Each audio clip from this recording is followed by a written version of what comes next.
Estamos aqui para mais um podcast, o podcast da SMR, para você que é empresário, empreendedor ou entusiasta do empreendedorismo. Hoje nós estamos aqui para falar sobre recuperação judicial com Ricardo Dosso.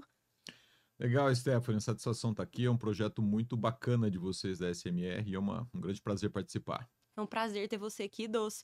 Vamos começar explicando um pouquinho para as pessoas sobre o que é a recuperação judicial e para que ela é utilizada, que eu acho que deixa um pouquinho de dúvida, né? Sem dúvida, é uma expressão cada vez mais presente no noticiário, mas que as pessoas muitas vezes não têm a exata compreensão do que é.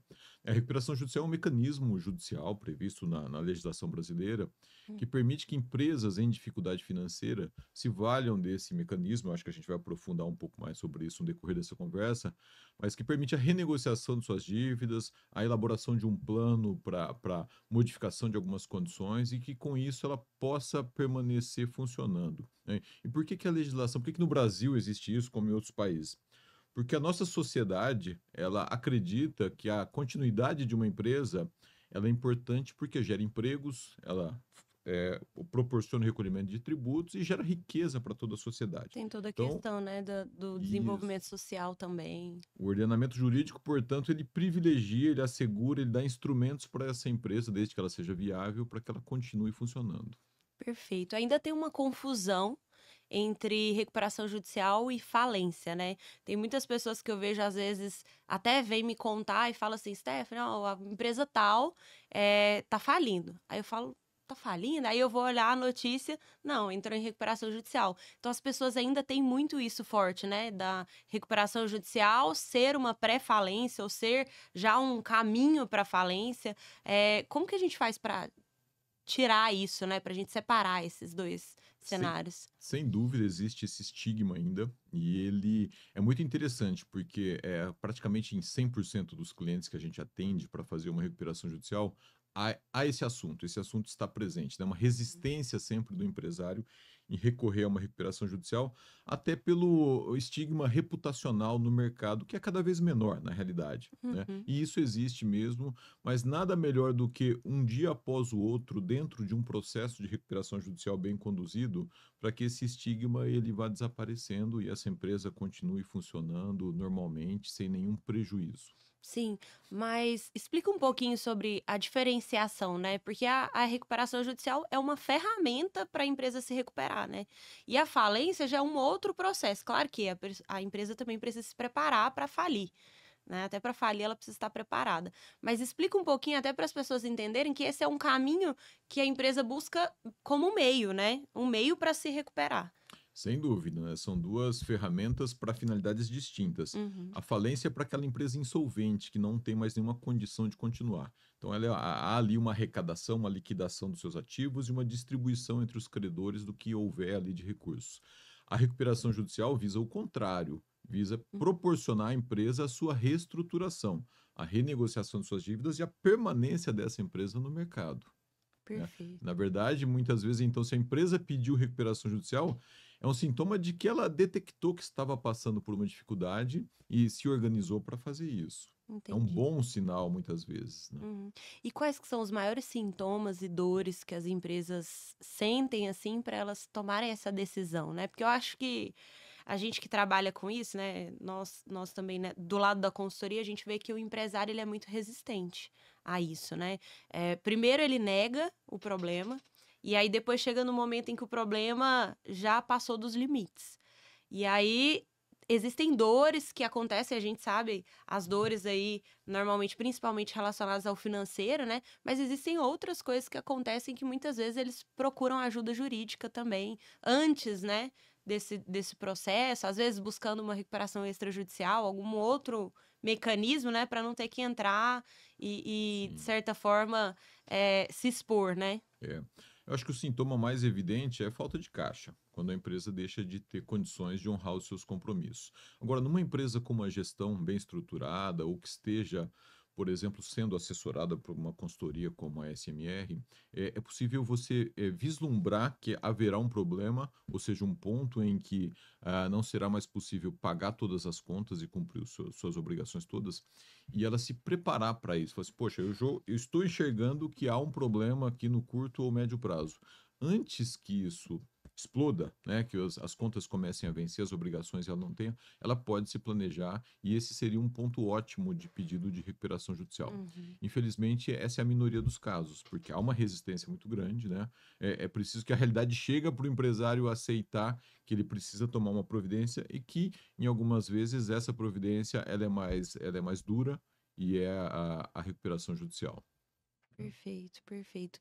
E normalmente o empresário já procurou uma ajuda antes, né? Normalmente ele já tá ali com aqueles pré-sintomas, ele já buscou uma ajuda de uma consultoria, ou até mesmo muitos empresários ainda não conhecem, né, a consultoria em si. Então eles buscam muitas vezes os parceiros, o contador, o advogado, para entrar e para falar, tentar trazer alguma solução para eles. Ele tenta de tudo e muitas vezes por conta própria, renegociando algumas dívidas ou alguns contratos. E algumas vezes ele até agrava a situação dele, né? Porque Uhum. ele toma um risco maior, ele oferece Dá uma garantia que garantia. não precisaria oferecer. Uhum. Então, uma adequada orientação, desde que ele perceba, desde o momento em que perceba que há um problema, pode evitar muitos outros problemas futuros e tornar essa jornada de reestruturação menos onerosa para ele. Perfeito, perfeito. Me fala um pouquinho sobre o seu escritório e sobre a atuação de vocês na parte de recuperação judicial, antes da gente ir para outras pautas um pouco mais profundas, né? Mas me fala um pouquinho como que foi entrar nesse mercado de recuperação judicial, né? Que é um. Legal. Eu sou particularmente advogado há 25 anos, o nosso Uhum, escritório, Dosso Toledo Advogados, tem 11 anos, e desde o início, desde antes da existência do escritório, eu particularmente já atuava com recuperação judicial. O primeiro contato que eu tive com recuperação judicial foi de uma rede de supermercados da região ali de Ribeirão Preto, em São Paulo, né? E eu fiquei realmente encantado com aquilo, porque a recuperação judicial é um processo interdisciplinar. Tanto que uhum. nós estamos aqui, né, vocês da área de negócios, de consultoria, jurídico, há um contador, e a recuperação envolve não só vários ramos do direito, como também da economia e de outras áreas. E isso me deixou muito encantado. E a partir daí eu comecei a aprofundar estudos e Já a estava no gente. empresarial. Sim, sempre atuei na área societária, que é uma área importante do nosso Uhum. escritório também. Mas desde então, nosso escritório ele conduziu mais de 30 recuperações judiciais de diferentes setores da economia e de diferentes regiões do Brasil também, né? E é algo que para mim faz muito sentido porque eu vejo que é um impacto social no nosso trabalho, né? A gente impacta a vida do cliente. Sem Uma dúvida. recuperação bem conduzida e bem sucedida, poxa, ela muda a vida do cliente. E eu acho que nada mais satisfatório para o profissional do que sentir assim, o resultado concreto do seu trabalho na vida, no dia a dia do Cheguei a cliente. envolver até um propósito, né? Há um claro Acredito. propósito, não tenha Propósito de dúvida. vida, né, Sim, de auxiliar essas empresas aí. Eu também chegou um momento onde eu conheci a recuperação judicial, mas antes disso eu conheci a reestruturação, né, o turnaround, eu já até falei aqui no podcast a respeito, e isso mexeu muito comigo, porque meu pai chegou a ter dificuldades com a empresa dele e tudo mais, então eu vivi na pele o que é isso. E às vezes para as empresas, né, que assessoram, é só mais uma empresa, é só mais um cliente, né? Mas eu olho muito na ótica de, poxa, é a vida dele, aquela empresa. sem dúvida. Muitas pessoas passam mais tempo na empresa do que passam com a sua própria família. Então a gente passa a ter um olhar muito mais delicado, né? E a gente entra numa pauta que é muito delicada, que é a parte onde muitas pessoas, né? Esse mercado tem muitos aventureiros, né? E entram para fazer uma recuperação judicial e às vezes ela é mal conduzida. Você já chegou a pegar alguma nesse Já. sentido, no meio do caminho ali? Sim, sem dúvida. Nesse período a gente assumiu recuperações judiciais já iniciadas várias vezes, na verdade, não foram Uhum, poucas, não. E de fato, tem algumas que foram até bem conduzidas e houve uma transição por diferentes fatores, motivos, e há outras também que foi necessário fazer uma inflexão, uma mudança de rumos, uma correção de rota, uhum. especialmente quando isso acontece antes da aprovação, né, da deliberação sobre o plano de recuperação judicial. E aí isso envolve alterar drasticamente o plano de recuperação, rever a maneira como foram organizados aqueles credores, se já há uma lista de credores, enfim, fazer uma revisão também do processo de gestão da empresa e de negociação com seus principais credores. Isso é fundamental e faz muita diferença. Então, assim, eu acho que uma diferença enorme no prognóstico das recuperações judiciais, quando elas são feitas por equipes especializadas, jurídicas e econômico-financeiras de gestão, daquelas que são feitas como se fosse algo que você pede a recuperação judicial e espera que aconteça algum resultado. Não é assim que funciona, né? Sim, É, tem que ter toda uma atuação, né? nós somos os protagonistas e os responsáveis pelo resultado da recuperação judicial. E eu digo que uma coisa é angustiante na recuperação, que é a seguinte, à medida que o processo ele é apresentado e há o deferimento da recuperação judicial, vira-se uma ampulheta, ao contrário. E aí passa a correr um prazo de 60 dias para apresentar o plano, e depois disso haverá uma assembleia de credores, muito provavelmente, e somos nós, advogados e consultores, os responsáveis por fazer com que aquele plano seja aprovado. Ou seja, você tem que correr e dialogar com todos os seus credores, obter a aprovação daquele plano, né? É diferente, no caso dos advogados, de uma postura que é muito mais passiva quando ele trata dos problemas da empresa, conduz um processo, o outro espera o resultado judicial ou espera alguma coisa. Aqui nós somos os responsáveis por fazer isso acontecer. Sem dúvida. Até tem alguns momentos em que entram empresas, né, só para chegar até o plano, negociar ali com os credores, fazer um plano que seja aprovado, né? Mas não tem aquela preocupação realmente com a reestruturação do negócio.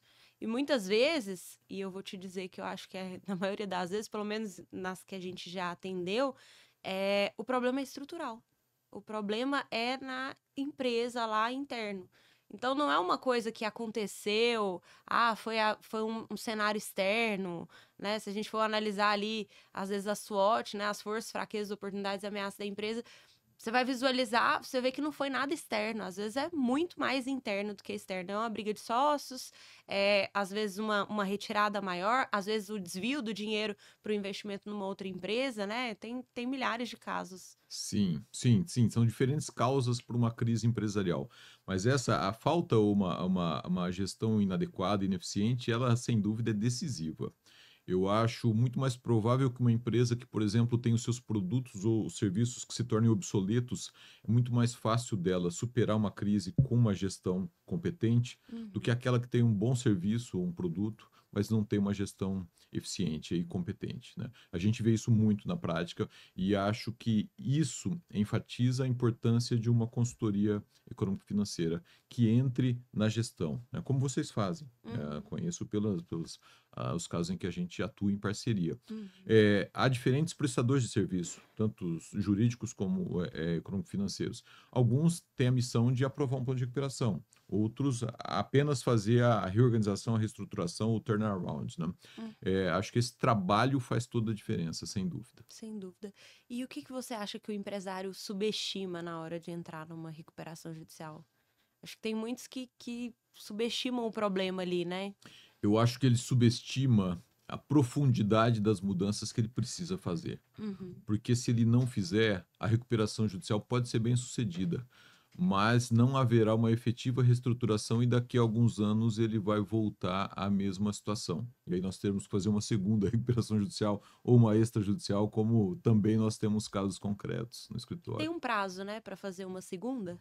Tem sim, né? No caso de uma recuperação, de uma nova recuperação judicial, precisam ter decorridos pelo menos 5 anos da concessão da primeira, ou seja, a concessão é a homologação do plano, né? Já para uma recuperação extrajudicial, pós uma RJ, bastam 2 anos após a homologação. Então, isso vem se tornando até frequente essa situação de um novo pedido, uma nova reestruturação, né? Uhum. E Perfeito. isso traz também algumas outras questões que são muito interessantes, como poxa, né, continua válido aquele plano apresentado inicialmente, até para cálculo dos débitos, ou se desconsidera a primeira recuperação? Muitas vezes o parcelamento é ali mais de 10 anos, né? Então ainda tem um Um saldo, passivo, um né? Ainda tem saldo. um saldo ali. Como que ele é tratado nesse caso? Nós já também passamos por essa situação e conseguimos fazer prevalecer um entendimento que para nós é o mais correto, que é Uhum. o de que você calcula e considera aquele deságio, né, as condições do plano que foi aprovado, porque ali houve uma novação e ela não se modifica, ela não deixa de existir por um segundo pedido. Ou seja, se tinha lá uma dívida de 100 que tomou um deságio de 80, ficaram 20. Se desses 22 foram pagos, o saldo que é relacionado para essa nova recuperação é de 18, então, e não de 98, né, para fazer um exemplo. Uhum. Perfeito. E como que é o perfil do passivo para o empresário entrar num processo de recuperação judicial? Ele olha lá o passivo dele, como que ele sabe que é o momento dele entrar? É, a composição do passivo também é muito importante e ele é muito específico, porque há empresas que têm lá um passivo grande, né, ela está com fluxo de caixa negativo. Mas está tudo concentrado, né? É até bom Isso. descrever as classes. É, também, né? E também existem os créditos concursais, que são aqueles que se sujeitam aos efeitos da recuperação judicial, e Uhum. também os extraconcursais, que não se sujeitam. Aqueles com garantia por alienação fiduciária, reserva de domínio, leasing, contratos de adiantamento de câmbio. Enfim, muitas vezes a empresa tem uma exposição muito grande a essas dívidas que não são sujeitas à RJ. E aí há necessidade de um planejamento muito específico para que esse trabalho seja eficaz. E dentro da RJ, como você adiantou, há 4 classes de credores, né? A classe 1, que é a dos credores trabalhistas. A classe 2 dos credores com garantia real, classicamente hipoteca, penhor, né? A classe 3 dos credores quirografários, que são aqueles que não têm nenhuma garantia. E a classe 4 é dos credores quirografários que sejam micro ou pequena empresa, né? Então, para aprovação de um plano de recuperação, há necessidade de aprovação desse plano dentro dessas 4 classes e cada uma delas tem os seus critérios de aprovação, né? E hoje tem muitos casos também de que a dívida tributária é muito maior do que a dívida com fornecedores ou com bancos, né? Isso. A RJ, ela é um instrumento também importante para a obtenção de uma transação tributária, de um parcelamento, de uma equalização do passivo tributário da empresa, né? Antigamente havia um vácuo aí sobre esse assunto, né? A lei previa um parcelamento especial para empresas em recuperação judicial, mas não havia essa regulamentação. Hoje há, com possibilidade de aproveitamento de prejuízo, parcelamentos que tornam viável a equalização desse passivo tributário. E por isso até é muito importante a RJ para obter esse melhor resultado do ponto de vista tributário. Muitas pessoas pensam que recuperação judicial é meio que uma briga com credores, né? A empresa vai entrar numa disputa ali para aprovar um plano, muitas vezes a visão que as pessoas têm é que é lesando o credor, né? E em todo esse contexto, a gente para pensar que existem algumas engrenagens que precisam mudar e precisam funcionar para que isso aconteça, né? Eu diria que não é uma briga, não é uma guerra, é sobretudo um grande diálogo com os É um credores. acordo, né? Tanto que o plano, né, ele tem natureza negocial, contratual. Ele é um grande contrato que ele é oferecido aos seus credores, né? A empresa oferece aos seus credores. E a partir daí, da apresentação desse plano, há um grande roadshow e uma grande rodada de negociações, de diálogos, às vezes até de ajuste desse plano de acordo com as necessidades, expectativas dos credores, né? Isso é feito para equalizar os interesses. Para a empresa não basta também um plano que não resolva os seus problemas, que não viabilize a sua situação. Uhum. E os credores têm todo o direito de concordar ou discordar dessas condições. É nesse estresse, é chegando a uma solução consensual que o plano vai ser aprovado e todos terão as suas expectativas minimamente ou satisfatoriamente atendidas. O fluxo precisa parar de pé, né? A Não empresa ela adianta. tem um fluxo de caixa ali definido para esse período e ela vai, naquele primeiro momento, ele tem uma queda de faturamento, às vezes vai ter um corte significativo de despesa também, mas que às vezes não é proporcional à queda e ela vai precisar se reestruturar de modo geral. Ela precisa se reestruturar, gerar margem, gerar lucro, né? Isso é uma consultoria que vai dar essa condição para a empresa, de ter lucidez, enxergar esses pontos e tomar as medidas que são necessárias para que eles sejam alcançados. Não adianta a gente aprovar um plano, como nós falamos aqui, que não preveja nenhum deságio, um prazo curto para pagamento, ou seja, uma situação que seria muito atraente para os credores. Só que daqui a um ano, dois, três, essa empresa vai voltar a enfrentar os mesmos problemas, inclusive de falta de caixa para pagar suas contas, né? Uhum. Você consegue citar um case de sucesso e um de insucesso e até descrever o porquê que um foi muito bem sucedido e o outro não foi tão bem sucedido assim? Posso citar, claro, sem envolver nomes Sim. concretamente, mas de situações, né? Uhum.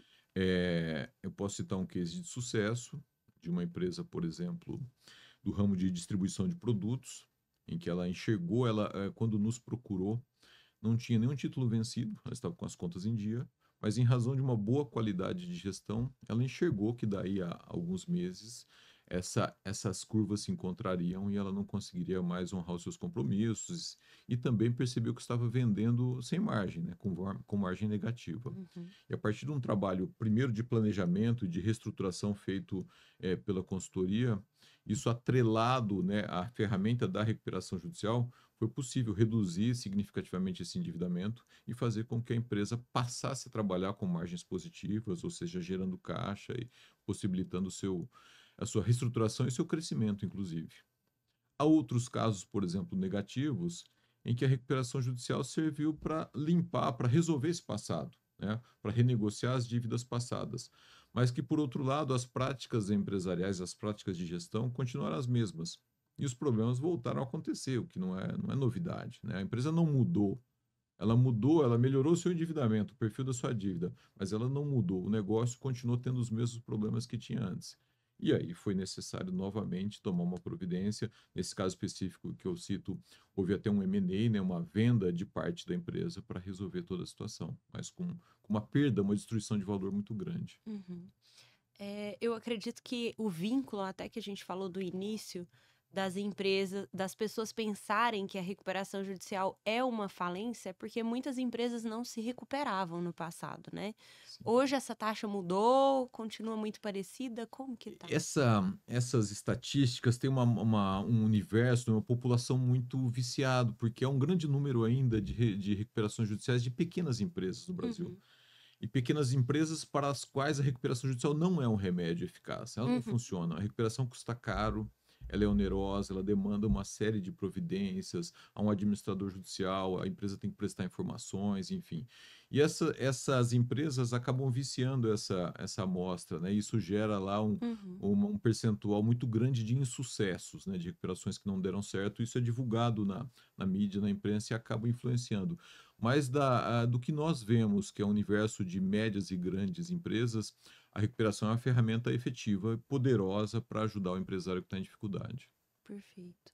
Nesses últimos períodos a gente teve um aumento muito grande, né? Principalmente pela questão governamental, até a economia mesmo, de modo geral, guerra, tudo mais, influenciou muito, né?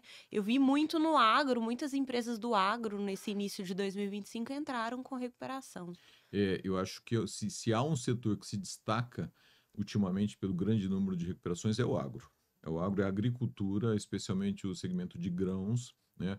Porque eles foram afetados, aí a gente pode falar de soja, que é o principal, por Uhum. baixo preço, falta de chuva em algumas regiões, aumento do custo dos insumos, né?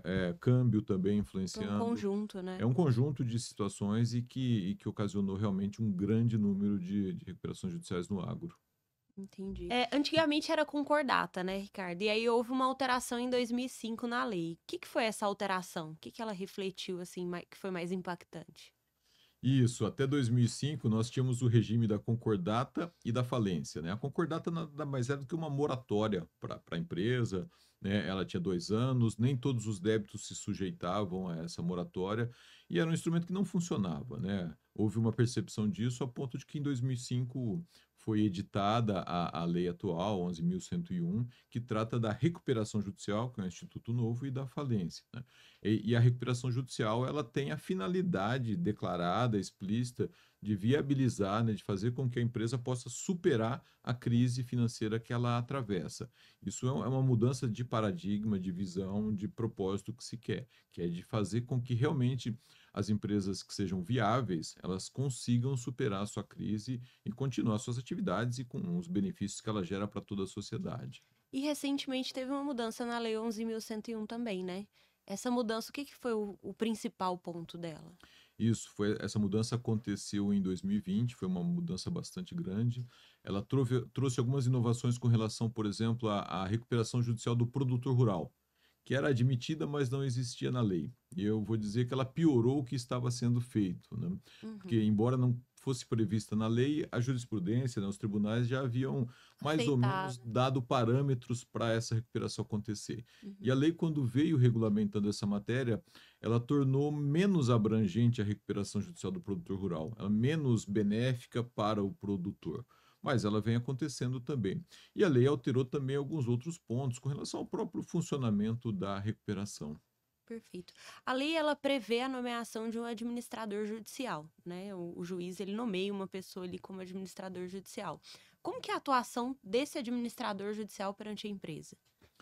Essa questão ela gera muita polêmica e muitas dúvidas nos empresários. É, eles pensam muito que vai entrar alguém lá para gerir a empresa, né? Exato, Para tomar as decisões, exato. deliberar. Eu acho que talvez até essa terminologia de administrador judicial, ela devesse ser revista, porque ele não é um administrador, ele é um fiscal, ele é um administrador do processo de recuperação judicial, mas nunca da empresa. Ele é um fiscal, né? A função do administrador judicial é assegurar para a coletividade de credores, para o Poder Judiciário, para a sociedade, que aquela empresa está funcionando regularmente e que ela não está promovendo nenhum ato irregular, como um desvio de faturamento, alguma outra coisa, um tratamento privilegiado a determinados credores. É essa a função do administrador judicial. Perfeito. Vamos agora fazer uma timeline de quando tem o pedido da recuperação até o final, né? Protocolou o plano, teve assembleia, foi aprovado. Como que é esse processo? Ótimo, esse é um ponto importante. Há um trabalho que é significativo de preparação para a recuperação judicial, uma vez que o processo, né, há um rol de documentos que a empresa precisa apresentar de maneira organizada para pedir a recuperação, né? Isso envolve ter a contabilidade em dia, os seus 3 últimos balanços, demonstrações financeiras, a relação de credores, relação de bens dos sócios, enfim, uma série de providências. Imobilizado. Isso, a relação do seu ativo imobilizado, que vai estar no balanço. Uhum. E aí, feito esse pedido, então o juiz vai verificar a regularidade, dessas informações. Ele pode, inclusive, determinar uma perícia prévia, que ela é comum em empresas em que há alguma dúvida sobre o funcionamento efetivo daquela empresa ou sobre algum outro ponto. Isso é feito a partir dessa perícia, ao deferimento do pedido. Que esse deferimento tem de importante? O mais importante dele é que ele suspende todas as ações e execuções contra a empresa em recuperação, que é para dar o fôlego que ela precisa para elaborar um plano, dialogar com esses credores, sem aquela pressão financeira em cima dela, que é de penhoras nas contas correntes, né, bloqueio de faturamento, que são medidas que acabam inviabilizando o funcionamento da empresa. Deferida a recuperação judicial e suspensas essas execuções por 180 dias, a empresa então passa a correr um prazo de 60 dias para apresentação do plano de recuperação. E o plano é que vai prever a maneira como os credores serão pagos e quais meios essa empresa vai utilizar para se reorganizar e se reestruturar. O plano também ele é acompanhado de 2 laudos. Um é o laudo de avaliação dos seus ativos, do ativo imobilizado da empresa, e o outro é um laudo de viabilidade econômica com as projeções de resultado dessa empresa para os próximos anos. Feita a apresentação do plano, né, e havendo objeção de credores, vai ser determinada a realização de uma assembleia de credores, que é a oportunidade em que os credores irão debater e votar sobre esse plano. Essa votação, ela pode inclusive, fazer com que esse plano seja ajustado ali no momento, um pouco antes da assembleia ou na própria assembleia, podem haver mudanças no plano de recuperação para atender, interesses dos credores, desde que a empresa concorde, né. E há um ponto importante também, que é um acréscimo dessa mudança da lei que houve em 2020, que é a possibilidade desse plano ser, homologado e aprovado mesmo antes da assembleia, desde que haja uma demonstração de que os credores necessários e suficientes para a aprovação do plano aderiram a ele, isso ser apresentado por escrito até 5 dias antes da assembleia. É muito importante porque você pode evitar, por exemplo, a realização da assembleia. Existe um quórum, né, para Existe o se quórum. estabelecer e também para aprovação de Isso, cada classe, né? é uma matéria muito técnica, né? Para a instalação da assembleia em primeira convocação, por exemplo, tem que estarem presentes mais da metade das classes por valor, assim, em cada uma delas, né? Já instalada a assembleia em primeira ou segunda convocação, em segunda convocação se instala independentemente de quórum, né? Com quem estiver presentes. E só aqueles presentes é que votarão, embora todos os credores estejam abrangidos, ou seja, aqueles credores que não participarem da Assembleia, nem por isso eles deixam de sofrer os efeitos do plano. Mas depois de instalada a Assembleia de Credores, os quóruns são os seguintes, né? Para a classe 1, que é dos credores trabalhistas, A votação é só por cabeça, como a gente chama. Então, independentemente do valor do crédito de cada um, bastando haver a maioria dos credores daquela classe, o plano é aprovado. Nas classes 2 e 3, que são as classes com garantia real e quirografária, a aprovação é por dupla maioria, pelo número de credores e pelo valor dos créditos somados. Então a empresa tem que obter a aprovação pela somatória dos valores, ao obter metade disso, e também da quantidade de credores. E na classe 4, que é das micro e pequenas empresas, o critério é o mesmo da classe trabalhista, que é só maioria por cabeça dos credores. Aprovado esse plano, o administrador judicial vai apresentar uma ata dessa assembleia ao juiz no processo, e o juiz, então, ele fará a homologação desse plano. Ou seja, a partir daí é que há uma novação das dívidas, ou seja, aquelas dívidas que existiam, elas deixam de existir no formato contratado pela empresa e passam a valer de acordo com as condições do plano. Esse plano pode prever carência, pode prever redução do valor das dívidas, o chamado deságio, uma taxa de correção também diferente daquela que havia sido inicialmente contratada, tudo a viabilizar a recuperação dessa empresa. E por até 2 anos posteriores a essa homologação, a empresa ainda fica em fiscalização pelo administrador judicial, que apresenta relatórios mensais das atividades. Passados esses 2 anos e estando em cumprimento, o plano sendo cumprido regularmente, a recuperação judicial é encerrada, a empresa deixa de ter esse status em recuperação judicial. Perfeito. E se tiver algum probleminha e tiver que reajustar o plano depois de aprovado? Isso é possível também. É possível que a empresa não consiga cumprir aquele plano e ela apresente um novo. Isso vai ensejar uma nova Assembleia de Credores para aprovação ou rejeição desse plano modificativo. Ok. É uma situação que não é incomum também, ela é bastante comum e muitas vezes isso acontece há alguns anos ou até mais de 2 anos após a primeira homologação.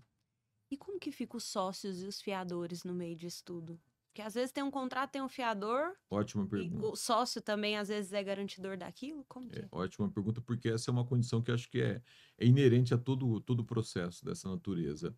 A recuperação judicial é da empresa, ela não é dos sócios e garantidores. Então, as garantias assumidas pelos sócios, avalistas, por exemplo, fiadores de obrigações da empresa, elas não são beneficiadas pelo processo de recuperação judicial. Os credores continuam tendo o direito de executar, de cobrar aqueles garantidores, exceto se o plano de recuperação judicial contiver alguma condição a respeito e os credores abrangidos ou afetados por essa condição, eles concordem expressamente com a renúncia a essas garantias, o que é muito raro de acontecer, te diria com muita tranquilidade. Ok.